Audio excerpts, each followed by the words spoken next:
Back to our forecast. A long, steady rain, but as you've said, Brad, we have needed this. Yeah, this is exactly what the doctor ordered for the drought. Now, it won't end the drought because, as we always say, the droughts don't form overnight. They don't go away overnight either. So this will put a nice little dent in it, maybe knock about 10% of our deficit out. We need several more of these over the next month or so to really end the drought. And that's what you need. You need a wetter pattern for an extended period of time, not just a day or two. We've got more rain moving in tonight. It has been the perfect kind of rain because it's been steady. It's actually better than snow. Remember the thing about snow. Snow is like 90% air, but also that snow sat on the surface and a lot of that evaporated or sublimated and didn't melt and go into the soil. So even though it was only a half an inch of liquid when it fell, maybe only half of that actually went into the ground. So it really wasn't much moisture. I know we think of that snow is just like rain. It's really not. It's, it's a 10-to-1 ratio normally. That last storm we had at the end of January was 22-to-1. So it was more air than water. This is the better setup. This is by far the most rain we've seen since early September. You have to go back even to October, the last time we even had an inch of rain.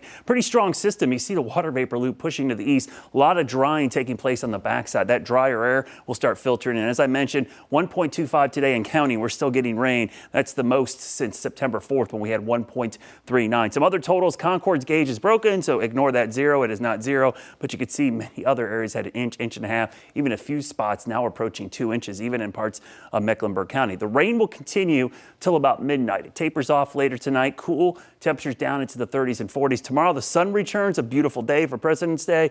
We'll be back into the low and mid 60s, and that's just the beginning of a really warm week. In fact, temperatures just get warmer and warmer every day this week with 60s and eventually 70s, maybe even close to 80 by the end of the week. It's certainly possible. When you look at the next 7 days, you see a lot of above average temperatures, and look what happens by Friday. We are pushing that 80-degree mark with some cooler weather possibly by the weekend, but that's a lot of warm air. That's going to cancel out some of the coolness we've had. Now, the 6 to 10 day outlook, not crazy warm, but slightly above average. Remember, we're getting towards the middle and end of February now. The average highs are creeping closer to the upper 50s, close to 60. So anything in the 60s would be above average. So we're not looking at above average like we would back in January, or even 50s would be above average. So we'll take this little taste of spring, which is heading our way. Tomorrow, pretty typical February day. Temperatures start in the 40s. We climb up close to 60 with wall-to-wall sunshine, plenty of time to dry out a little bit. We need more rain. Is there any in the forecast? Well, your Jerry Hunt Supercenter 7-day forecast shows a pretty dry week, but Saturday does pose the risk for at least some scattered showers. But I think the big story this week will be the temperatures warming all the way back into the 70s, maybe even close to 80.